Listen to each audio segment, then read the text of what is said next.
Hello, welcome to the Authentic Role-Playing Podcast, featuring independent DMs and GMs of tabletop role-playing games. My name is Alexis, Smolensk, and I'm coming to you from Calgary, Alberta, in Western Canada, where it is still knee-deep in snow. Today, I'm talking to Carl Olson, writer of the Crossing the Verse blog on WordPress, which can be found at crossingtheverse, all one word, .wordpress.com. Carl is coming to us from Fond du Lac in Wisconsin. Hello, Carl. How are you? I'm good, Alexi. How are you? Oh, I'm a little under the weather today. Now, for those who are unfamiliar with the podcast, I'll just explain that we're ordinary, everyday role players. We're not celebrities. We're not experts. We're just people running our own games. Some of my guests have been doing this for a long time, and some are just starting. How long have you been playing RPGs, Carl? I started in 1994, 95, somewhere around there. But it was a very brief start, as in some friends in middle school kind of grabbed a hold of me and said, "Hey, my brother's running this game, and he wants us to play because he needs people to play." And we sat down and played it, and it was amazing. It was as energetic fantasy trip where we got to be silly and serious all at the same time. We were heroes on a quest. I don't even remember what the quest was. It doesn't matter. All that matters is that we did stupid stuff and we had a lot of fun. Fell in love at first sight? Basically. And then immediately after that, and the first time that we did it too, we did the sleepover at my friend's house, and we were playing the game for like almost an entire day straight. And then the next time that we talked about playing it, his brother was like, "Yeah, no, I found some people who are cooler than you guys, so we don't want to hang on anymore." So that's a start. So my buddies basically said, "Well, hey, we still want to keep playing this game, but we need somebody to run it." So they handed me the book, and I was like, "Well, sure, yeah, why not?" But because it was middle school, and because we were living in the United Arab Emirates at the time, I didn't have the kind of freedom to be able to get out and like do it every week. I mean, we were lucky if we had like 3 or 4 sessions the entire first year. And that pattern kind of, persisted until we eventually moved back to the United States, and I had to make new friends again back in my hometown. That's when you started to get real serious about it.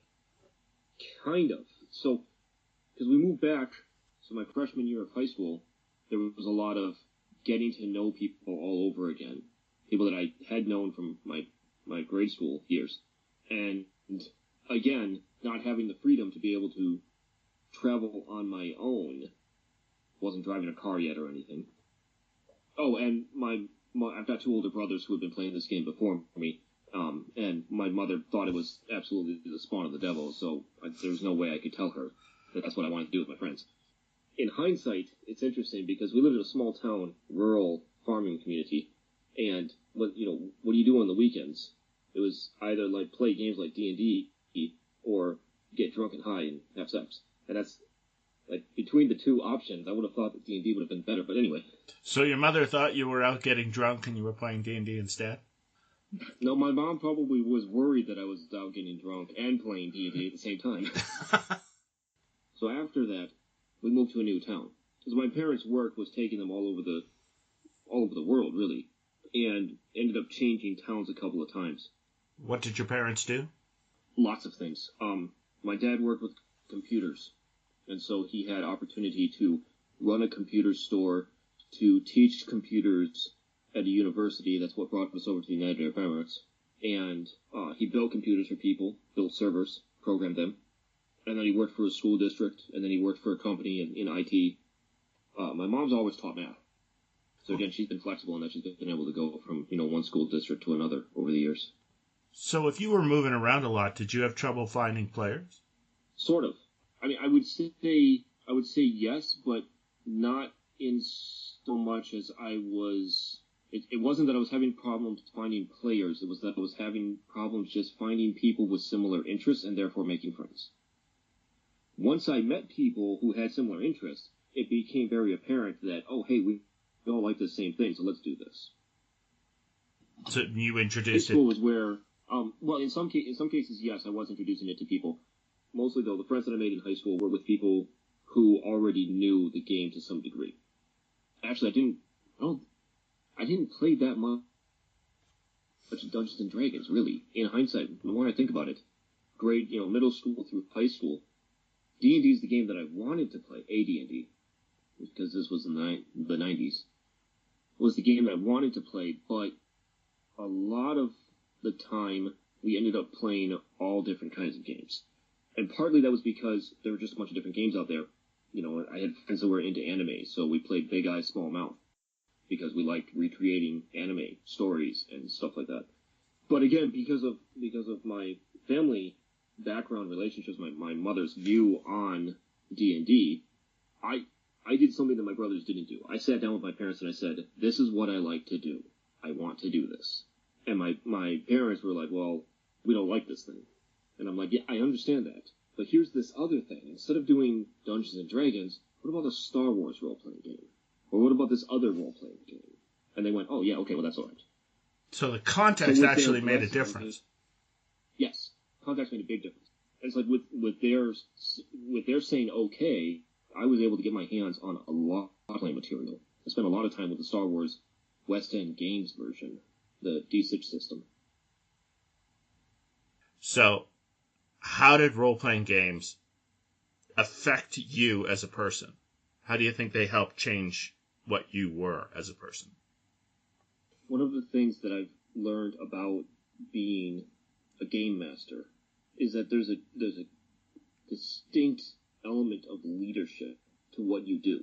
You really have to be the kind of person who's going to step up and take control of the room, or take control of a group of people. And you don't necessarily have to, to be a good GM or DM, you don't necessarily have to demand that people perform or do things or say things or anything like that, but you do have to have a certain presence in the room, and you have to have the ability to say, okay, we're starting the game now. You have to be able to command that kind of presence and get their attention and focus on that. I find that that's a relevant, kind of important lesson in my life for me as a person, because because it served me very well in the work that I do. It's applicable to my role in the National Guard. It's applicable to my role as an engineer at a factory. But it's also giving me a certain element of confidence in myself and my own abilities.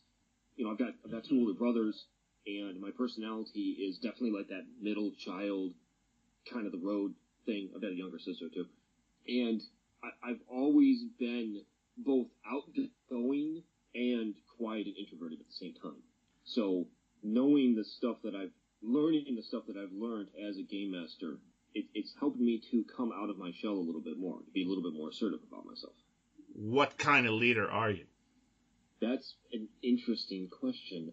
I consider myself to be a leader who relies on the expertise of those who have come before me.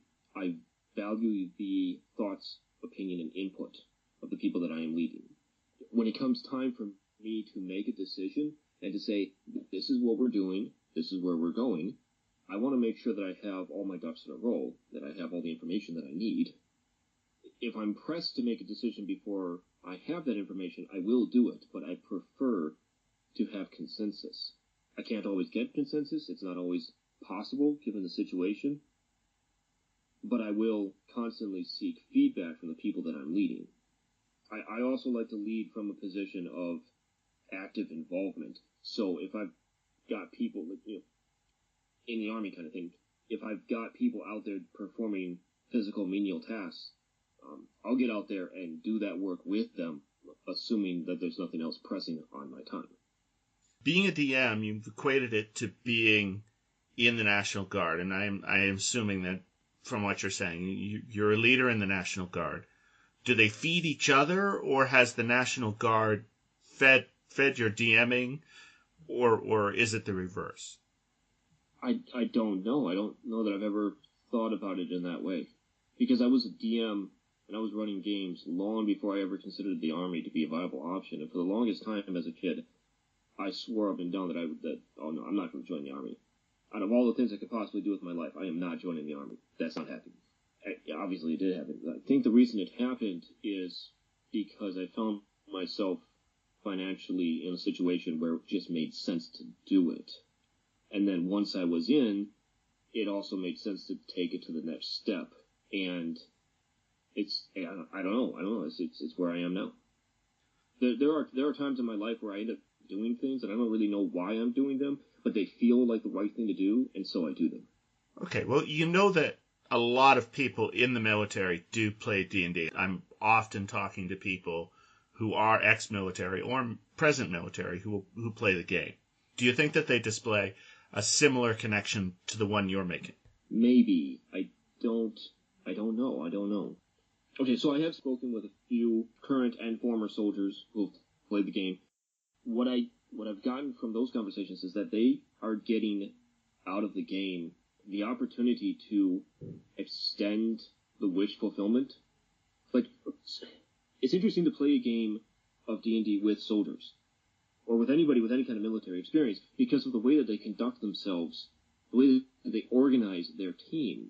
It's fundamentals: shoot, move, and communicate. Describe it. It comes down to tactics. It comes down to things like, no, the wizard goes here on the battlefield, and the wizard goes at that spot because he's most protected, because he's your heavy artillery, and you don't want your artillery to get taken out. And it's things like, it's not chastising the wizard for placing the sleep spell in the wrong spot, but there is a certain element of chastisement that takes place because, dude, you just put our fighter to sleep, okay? Read the freaking spell. Look at the battle map. This is your job. You are supposed to know these things, okay? Like, people in the military are not terribly forgiving when it comes to stuff like that. I mean, they are. This is a game. Everybody, just take a step back for a moment and calm down. But then again, maybe why are we taking a step back and calming down? Isn't that one of the reasons we play this game? So that we can experience those emotions without actually putting people at risk? Immersion. That is one of the key elements of Dungeons and Dragons, and quite frankly, lots of RPGs. It's what makes RPGs so damn appealing. Have you drifted into that mindset with, us non-cops? I've tried to. Actually, no, yes, I was able to get into that mindset with some of my college friends. So, I was playing D&D in the late 90s, or Star Wars mostly in the late 90s. And 3rd edition came out, and I latched onto that, and learned that system back and forth like the back of my hand kind of thing. Spent a few years in between college or high school and enlisting in the Guard, working and playing D&D. And then I went to the Guard to go pay for college, so then I went to college. And when I was in college, again, there's that, I want to meet people and I want to play the game again. And this is the high time for 3rd edition. This is when all the splat books are out there. It's the open gaming license, and people are writing all their own material and writing blogs. And I'm like, this is awesome. This is what I want to do. And yes, I tried to bring it back around. I tried to get the players in my game to think in those terms. And some of them certainly did. Some of them were absolutely, poring over the books and memorizing feats and class builds and having discussions about tactics and what you can do with this and that and the other, mindless thought exercises that are built in a vacuum that don't really have any real-world application, because as soon as you get into a gaming scenario, all of your perfect no plan survives contact with the enemy. Huh. Of course, I also had some players who were literally only in it because they liked the storytelling and they liked the character development. And those were players who would be just as happy playing, Vampire the Masquerade as they would Dungeons and Dragons.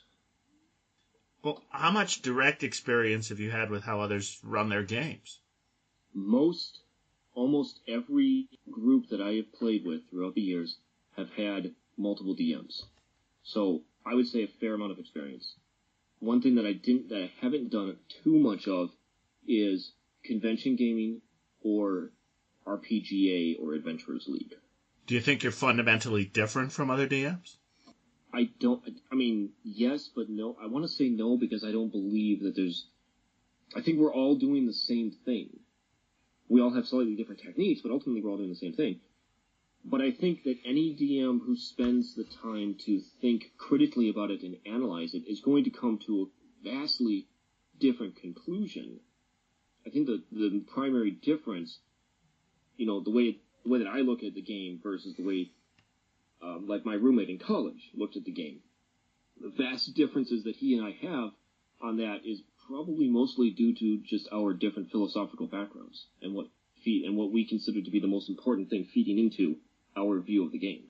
Well, when you say different philosophical backgrounds, I mean, that sounds like it's a non-universality. So can you make those two thoughts fit together with each other? I think there's a universality to it in the sense that we're all playing the same game. We're all doing the same things. But we're all approaching that from a different point of view. We're all analyzing what we do in a different way. Can you give me an example? I would say that one of the key differences, one of the ways that you could describe the different points of view here is by way of example. If you look at how I would handle an adventure versus how my roommate handled an adventure. Okay, so I've got this roommate in college, and he ran D&D just as much as I did, and he absolutely loved it. We were both English majors. We both wanted pretty much the same thing. We both wanted to be writers. He wrote a lot more than I did, that's for sure. He was definitely on a career path of sorts to getting something published. He ran his games like he was a writer. He had stories planned out. So the similarity for him and me is that if we both ran the exact same adventure for two different groups of people, he would run the adventure by presenting things, and then when the players responded to it, he would present them with the result of their actions. But it would always be encapsulated in this neat little box, because he has it scripted out in his head. This is how the adventure is going to go. This is what I wrote. So this is how it must happen. And any player who would end up bucking against that in any kind of way, he had tricks and techniques to try and steer them back onto the path. And at times it was very heavy-handed and obvious. He had some players that went along with this, and so he would lean on them to try and get the trouble players brought back around.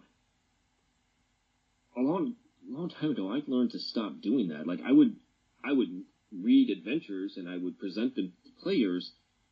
So I'm presenting them in the same way that my roommate would, because these are the things that were written in the adventure, and these are the notes that I took, and these are the things that I said, this is what's going to happen when the players enter this room, and when they go down this street and talk to this person.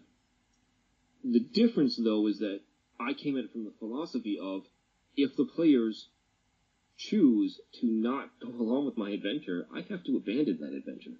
Or I have to abandon some element of it, or I have to get creative and think on my feet and come up with something. My roommate's philosophy towards the game was the DM scripted the adventure, and that's the way that the game was going to go. Whereas my philosophy toward the game was, the players are the ones driving the action. I don't have their buy-in, I don't have a game. But the adventures were the same. The adventures could be exactly the same. But halfway through it, I would end up abandoning the adventure because the players said, no, we don't want to go talk to that guy. So, what kind of player are you? I'm a troublemaker. How so? All right, so my roommate, the same guy who runs the scripted adventure, is also a World of Warcraft fanatic.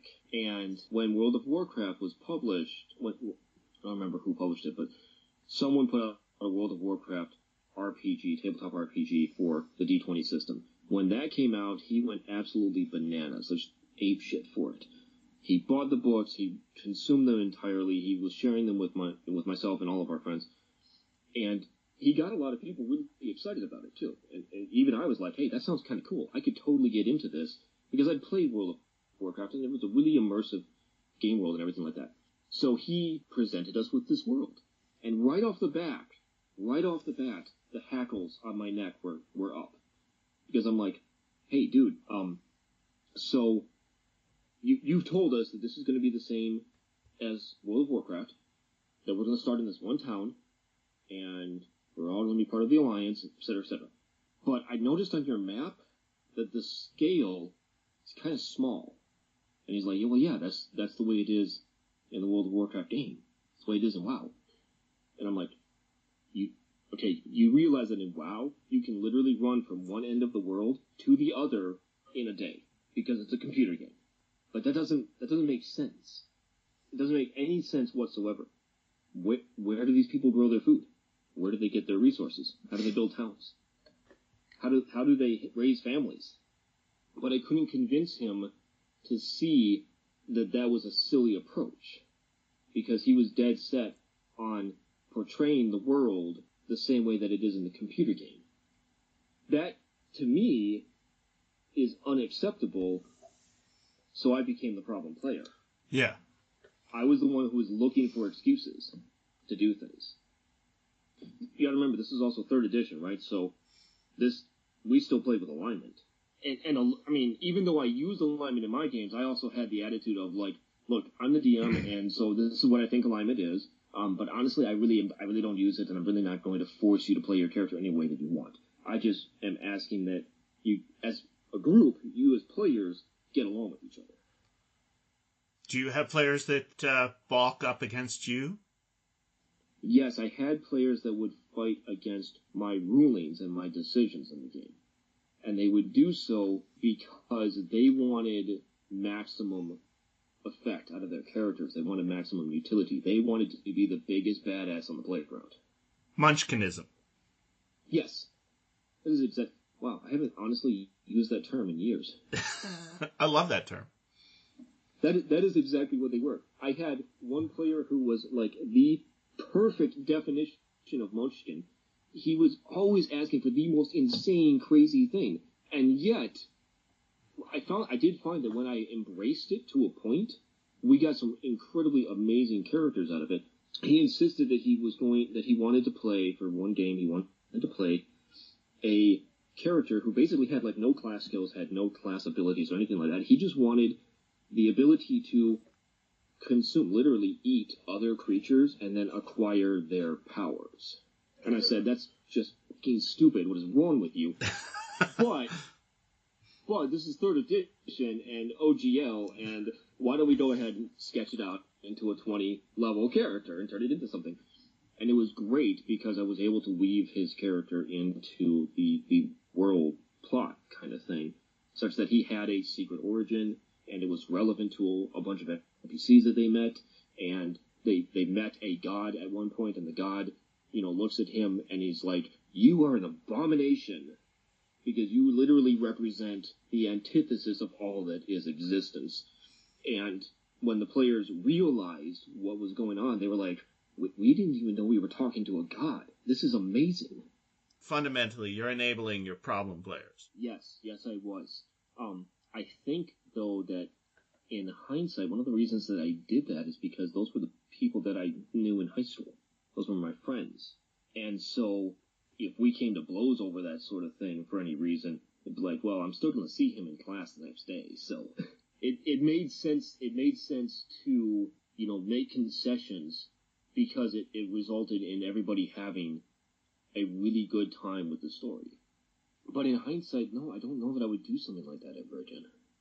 Are there limits to what you'll accept from players in a game in terms of character and or motivation? Today, now, yes, there are limits. A limit now would be, hey, this is your list of classes and races. This is what you get to choose from.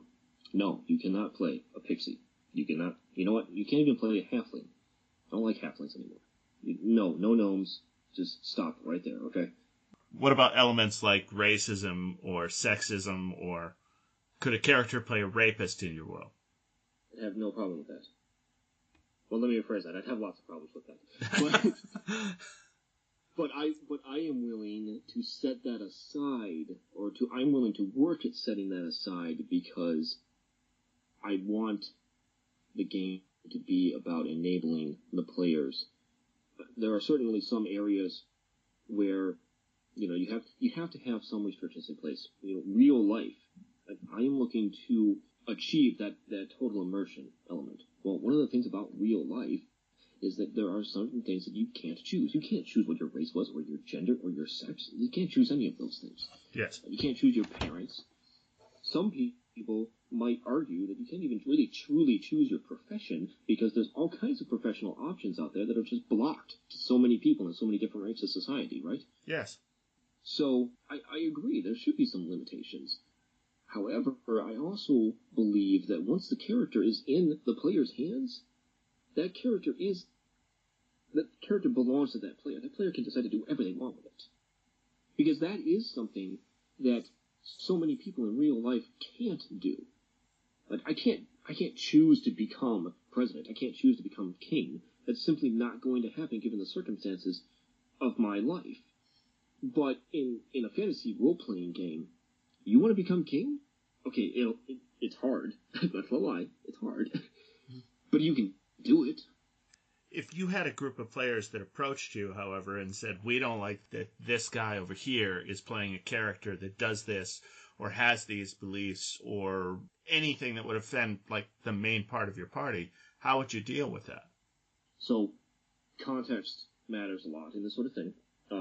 As a blanket statement, I would look at the group of players and I would say, you guys need to sort this shit out on your own as people, real people in the real world. Figure it out amongst yourselves how you're going to conduct your characters. And once you come to a consensus, let me know. I'll be ready to run the game. Now, that said, recently when I started up a game, this past summer, started a game with a group of brand new players. I think 2 of them had played in a role-playing game once before, so they're completely green. One of the players got a character, and I was using this, the background generator that you use in your game, right? Adapted it for my game. And one of the players rolled a character with an exceptionally large bosom. She was the first one to roll her character. So she had all this cool background stuff. Her mother was an assassin. She had a writ of passage that let her travel for free within the kingdom. But she's got this exceptionally large bosom. Oh, and she has slightly homosexual tendencies. When I read that to the group, I saw a visible shift in the player. She was rather uncomfortable. She was like, oh, wait, I didn't know that this was going to happen here. So I made it a point to pause and explain to everybody at the table, guys, just so you know, you, players, you do not have to embrace any of this stuff. Just because it shows up on your background or on your character sheet, even though it says that your character has, like, homosexual tendencies, you as the player, you do not have to embrace that. You can completely and totally ignore it, because you are free to play your characters how you want. I'm not going to go out of the way to make people, well, I mean, I am going to try to make people uncomfortable. That's partly my job as a DM. But I'm not going to make people uncomfortable to the point where they want to quit. And if they do, then we got to sit down and have a separate conversation for different reasons. So, we had that conversation. We move on. They took it well? I think she took it pretty well. One of the other players didn't take it so well. And what I mean by that is one of the other players basically started doing a couple of things. It was very subtle. It wasn't very obvious.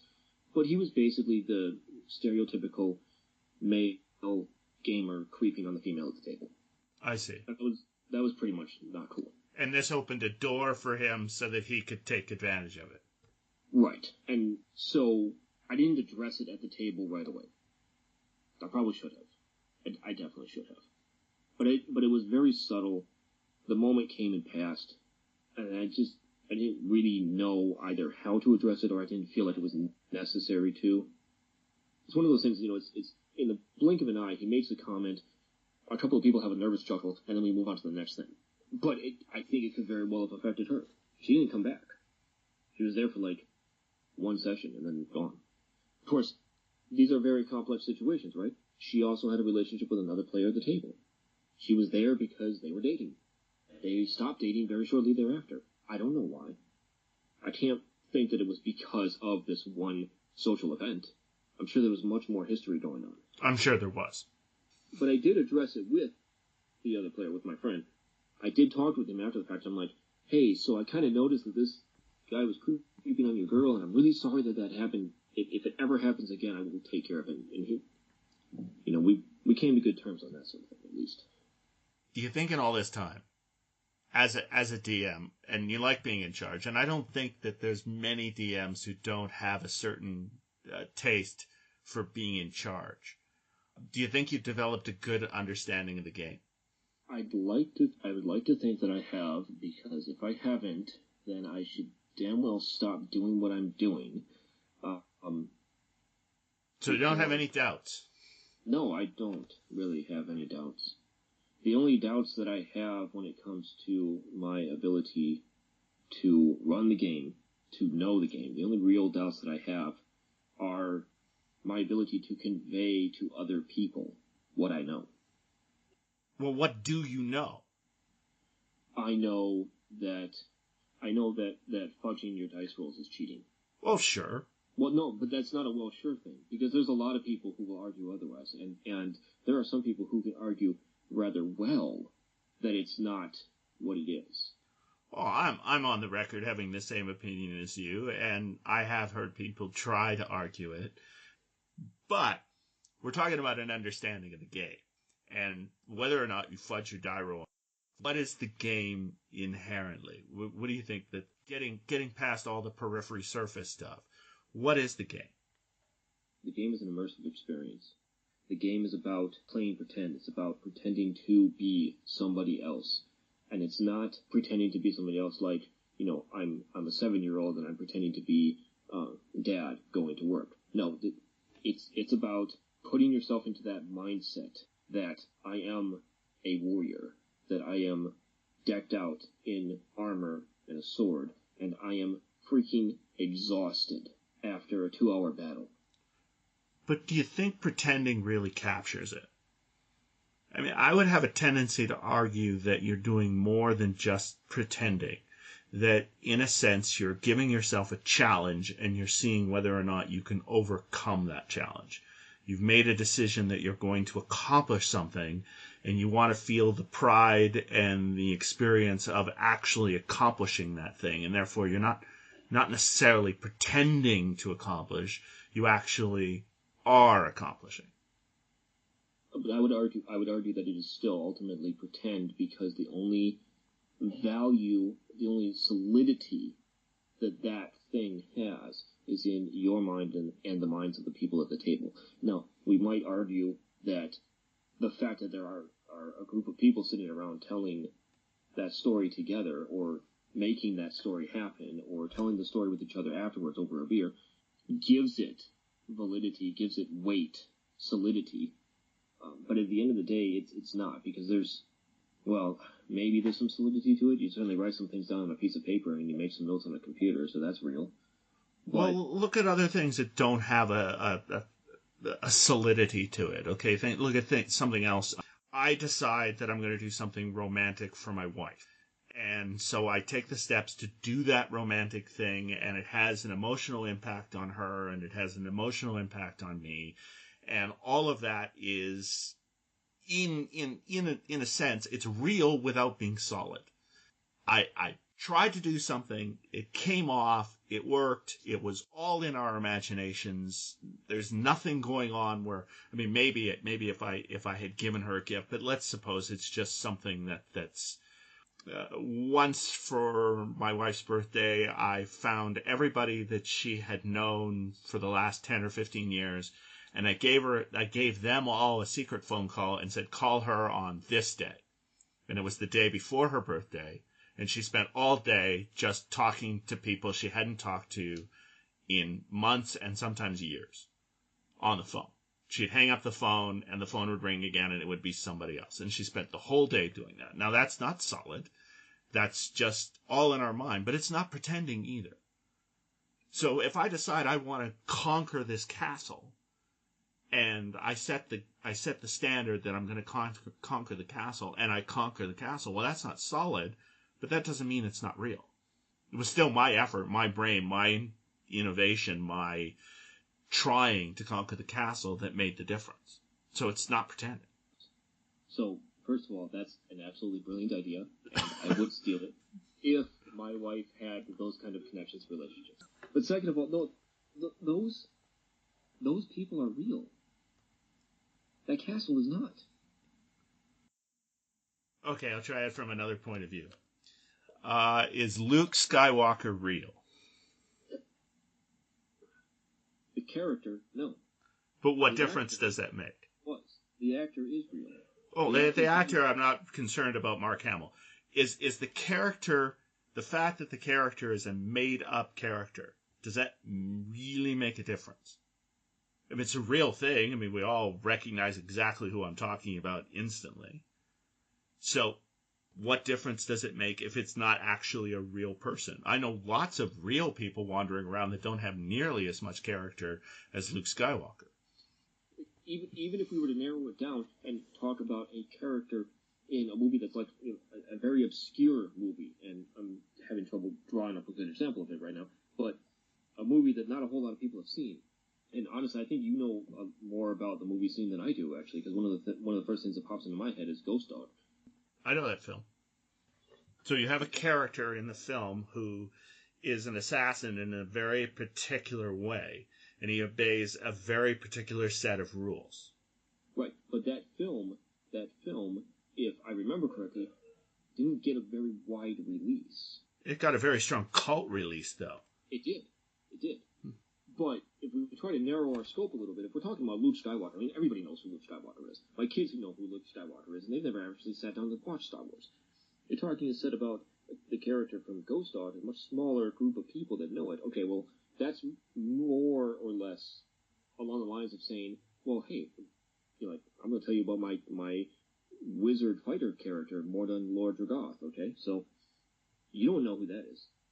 Who would ever know that name would be the people who have played in my games. What I'm trying to get to is that people go into the military because of Luke Skywalker.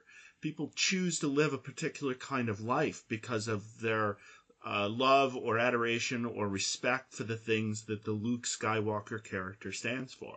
And that's just as true about Ghost Dog. People attach themselves to that particular film because even if the character is false or a fictional existence, they themselves, being real people, they choose to live their lives according to the philosophy expounded by the fictional character. So that choice to live your life in that way, that's real. That's not fictional. So it's not necessarily pretending. I don't know where to go with that. Because there's a part of me that wants to continue with the argument and make the case that you're still talking about a character. Yes, it's a fictional character, but it's a character that is immortalized in the form of film. If you had a fictional character in a book, it would be immortalized in the form of a book. These are tangible, real things that you can pass around to other people. It's not just Homer repeating the Iliad. The Iliad was eventually written down. Oh, yes, but if I personally want to embrace the philosophy of a character in a book, say Odysseus from the Iliad, then is not my embracing of that philosophy a way of making Ulysses or Odysseus live through me? Is that not making that character more alive? And is that not immersion? I mean, are we not talking about making things that are unreal into reality? But there is a tangible physical difference between Odysseus and my character for a fantasy role-playing game. Is there? Yeah, there's the book. Well, yes, but somebody wrote the book. You're writing the character in your fantasy game. It may not be as universally understood as Odysseus, but that doesn't mean it's not an artwork that you're creating. And the number of people who appreciate it is not necessarily important. I'm not going to argue that it's not art. I'm not going to argue that it has no value. I'm simply going to argue that it is still playing pretend. All right. Well, I can't beat that out of you, so I'm willing to step back. Well, because I honestly don't even remember the actual question that you had asked before, but it was something along the lines of like what is role playing? Well, I think that fundamentally the depth of role playing is the ability to do more than just pretend to be somebody. I think it's a way of stacking up challenges against yourself that you then overcome.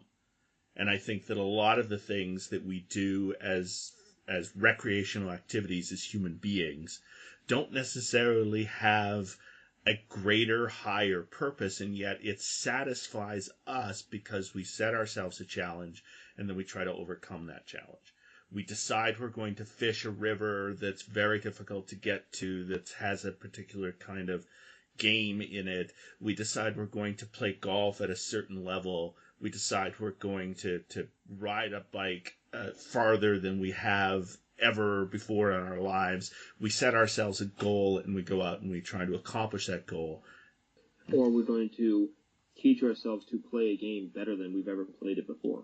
Yeah. I'm going to play chess or Go at such a level that I can actually compete with other players who have been, doing it longer than I have. in other words, it doesn't need to be a physical challenge. It can also be a mental challenge. Exactly. And I would completely agree with that. Okay. I don't think that I would want to say that because it's playing pretend, that it should in any way devalue it. I think that it is definitely playing pretend, but it's playing pretend with the goal of achieving some level of immersion, of overcoming those challenges. Well, why do you overcome those challenges? You're overcoming them because you're seeking the emotional, psychological high that goes along with that, the satisfaction of setting a goal for yourself and then defeating that goal or reaching that goal. 100% agree. But what I'm saying as well is that RPGs, role-playing games, offer a greater option of goals that you can pick to follow than does golf or chess or fishing or any of the other things that I've mentioned. I would also agree with that, but I would throw out the caveat that if you don't have some kind of limitation or restriction in your RPG, then the goal that you achieve is far less satisfying. Oh, it's got to be hard to achieve it. It has to be hard. You can't just say, I want to play a character who can eat other things and acquire their powers. I mean, cool. You're starting off in media res. Like, why don't you play the character that has no powers and skills, and then you make that your goal? I want to acquire this really bizarre, freaky, supernatural ability. Okay. That's something we could work with. Okay, so if we're agreed on that principle, all right, you're making a challenge, you're immersing yourself into a character, you can call it pretending, but you're immersing yourself into a character in order to accomplish that challenge. What is the deepest problem a DM faces because the DM is the one who's responsible for making that challenge real? I don't know what the deepest problem that you face is. I do know that a problem that all DMs are going to face is resistance from players. And that resistance is it's resistance to failure. It's resistance to the emotional response of a challenging situation. It's the, hey, no, okay, like violence and pretend violence and caving in goblin skulls and ripping heads off of bodies and stuff. We're okay with that, but don't throw the rape stuff in there. No, that's going too far. Because when you not necessarily rape either, it could be racism, it could be feminism, it could be, wholesale manslaughter or genocide, or it could be just discussions about children in the streets going hungry. If we're talking about a truly immersive experience, it means that there are going to be moments where you're going to have terrible things at the table. You're going to be talking about terrible things, you're going to be describing them, you're going to be trying to get the characters involved and immersed in those scenes, and it's going to make the players uncomfortable. It's going to make them uncomfortable to the point where they're going to balk at it, and they're going to be like, whoa, no, dude, time out. This is too much. I think that's one of the challenges that a lot of DMs face. I'm all for that, because I don't want my game to be all peace and light. I know that there are players like that the argument is I don't want to see anything really bad because this is my fun time. This is when I'm not at work. This is my Saturday night. I only get one Saturday night a week, and I don't want to spend it talking about child labor and some other horrible thing. I want it to be fun and cheerful and Disney-like in its emotional range. I really want it to be family time, and I don't want it to be anything more than that. But I play with a different group of players than that. I mean, there are those players, and I think that they would find it very uncomfortable to play in my world, but I have the choices of a lot of different people that I can have play in my world. And I would prefer to play with people who want something more of a cathartic experience with their oatmeal. That they don't just want oatmeal. They want to feel a little bit more of the difficulties and toughnesses and angst and suffering that goes on in the world and feel that they're overcoming that and not just overcoming some mock Disney villain that doesn't do anything more than stand at one end of the thing and go, oh, you're a bad person, I'm going to hurt you. I mean, I want more out of my characters than that. I want evil villains that are not clearly evil. That it's difficult to draw the line between where evil and good is, or where evil and self-interest is. And I want players who find themselves in a situation where they're not sure if they're the good people or not the good people. And yeah, there's a lot of people who don't want to play like that. But I want the players who will. Do you find that you would want it all the time, or that your players want it all the time? Is there any room or latitude for the players to say, yeah, last session we were doing this thing, but this session I'm just totally not feeling it right now. Like, how about we just go over here and do this other, like go shop in the market for a little bit and pick flowers or something? Oh, there's plenty of room for that. The players can always back off if they feel that they need to back off, but then they have to make sacrifices in order to do so. I mean, all of us in the real world, we have a choice of getting on a plane and flying down to Cabo in Mexico and doing nothing all weekend except having people serve us mojitos and laying on a beach, or flying to Thailand where we're going to see a lot more misery than mojitos and the beach, right? I mean, there's beaches in Thailand, but they're not like beaches in Mexico, and the beaches in Mexico are not like Myrtle Beach in South Carolina. So it really is a choice you're taking when you decide to go somewhere on your own. I think Mojitos and Misery needs to be the title of like a book or a RPG or something. If I go to Thailand, I promise I will call it Mojitos and Misery. Now, I'm not sure exactly. It's going to be like a 90-degree angle turn here. But have you thought about quitting role-playing? Or have you quit role-playing for a period of time? So, I suppose by the strictest definition of the word, yes, I have quit, but I have not. I quit for a time because life just got in the way. I was in college. I was in the ROTC program. My junior year, I was involved in 2 student organizations, student government and president of a gaming club. And that gaming club ran a convention every year, so I had to organize that. It was a spectacular failure. It was amazing. Yeah, so then went into my senior year, had to finish up my, 2 degrees, had to finish up the ROTC program, get commission. I just didn't have the time to continue. I mean, I still picked up a couple of games here and there during, like, holiday breaks and stuff. But I'd gotten married, in my junior year, so my senior year, my wife was pregnant and she was finishing her degree program. I had to go away I graduated, got my degree, got my commission, had to go away for additional Army training, had to find a civilian job, moved from one state to another for a civilian job that turned out to be one of the biggest mistakes we've ever made in our life because it was a crappy dead-end job with no prospects and opportunities. Volunteer for a deployment so that I could move my family back to Wisconsin so that I could make some decent money and come back and get a civilian job and then go back on unemployment for so many months until eventually I found a job that I have now. So a lot of things were happening.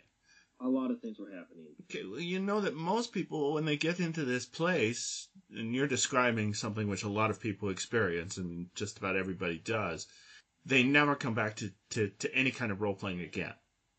And they just never get themselves that time frame that they had when they were younger in college or before college. They never get it again. So how did you manage to change that pattern? I never let go of it, is the thing. I recognize that I wouldn't have the time to actively run a game. Circumstances just wouldn't allow for that. But I find that there are plenty of hours in the day to pursue whatever hobby you want to go after. Now, there's not enough hours in the day to do everything that you may want to do. Like, I would really like to take up wood carving someday. I think that would be a fantastic hobby. But I'm probably not, for a long time at least, probably not going to have the kind of free time to be able to do that. But there's still enough time during the course of the day if you prioritize and say, these are the top items, top 5, 6, 10, whatever. These are the top things that I want to do with my time, and then just do them. Oh. So for me, I put, role-playing up near the top in the sense that I would continue to get my hands on different books and read them so that I could understand the different rules and different game design structures that other people had come up with. It was about that time that I came across your blog. Although in hindsight, though, I think what your blog did was made me realize or help me to solidify things that I was already going in the direction of. But, one of the things that I now scream from the rooftops as I talk to people about Dungeons and Dragons is that it's not about storytelling. It's not about storytelling, okay? You are not telling a story. Storytelling comes after. But that's definitely something that, in hindsight, I think I was gravitating toward as I was learning how to run games and what worked well and what didn't and stuff. When you hear other people say that they just quit, how do you feel about that?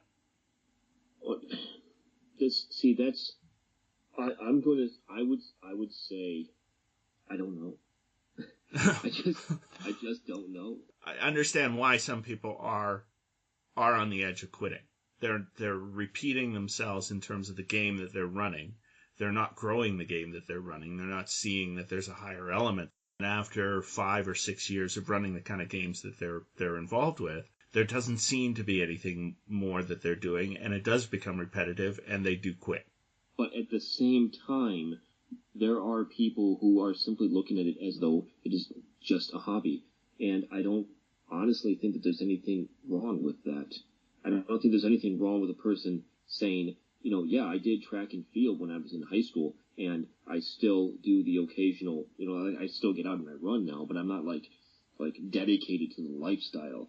I know people who got into CrossFit, like big into CrossFit, and then after a little while they were like, wow, this is kind of like a cult.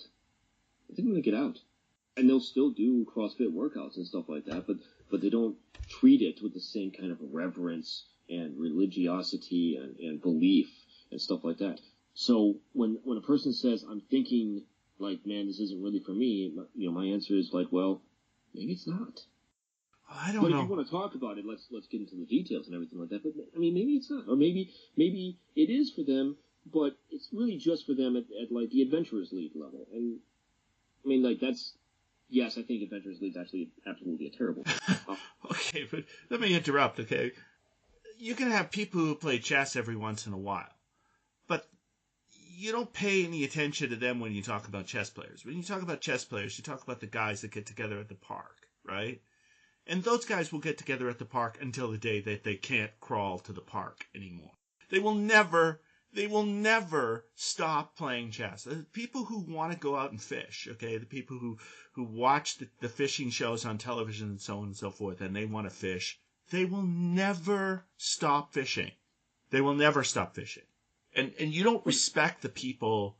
I mean, well, I don't know. But you don't think of a fisherman as the person who goes out one weekend all year long. They have their one fishing weekend. When you think of somebody who's a fisherman or an angler or whatever, right? You think of the guy who's like driven to go out constantly. So why is it that we're so forgiving of people who just want to call it nothing? It's a game like Monopoly. Why do we give them so much air? Maybe because there's something antagonistic and polarizing about the other view. Maybe because we don't want to hurt people's feelings. Maybe because when you're having a conversation online, it's very easy to, get out there and be all like, man, fuck you for your fucking belief. You don't know what the bullshit. Good fucking hell. Well, I would believe in that, except I don't know any other activity where they don't do that. I mean, have you ever golfed? I mean, if you show up for golfing and you're not wearing the official, typical golfing wear of whatever golf course you're on, I have seen that. The attitude is, why are you on this golf course? Why don't you go to the community golf course where people who dress like you belong? This isn't even about how well you play golf. This is about what clubs you dare bring onto our golf course. How dare you bring this club? Look at this bag. This is offending me, just seeing this bag on my golf course. Could you imagine, an organized play event where they had that kind of attitude, where people show up with like ChessX dice and they are literally kicked out of the game store? Well, I kind of get that attitude because my dice are really, really, really old. Okay, they're fine. They're high impact. I bought them in like the 1980s, and these are high impact dice. They're not made with the cheap materials they make dice with now. I mean, these are dice that were built to last. But they're all cream colored. They're not shiny and flashy, and they don't have 15 colors all enmeshed in the same die. They're like a dull yellow cream colored 20-sided die that I've had since 1981. And people will come over to the table when I'm playing in public, and they'll go, "Wow, jeez." So it's like the hobby basically is going in the exact opposite direction of any other, high, or not even high end, but like professional hobby or something like that. There's a certain amount of disparagement that everybody feels. I got slut shamed not too long ago at a game store because the game store was really heavy into Magic cards and not D&D.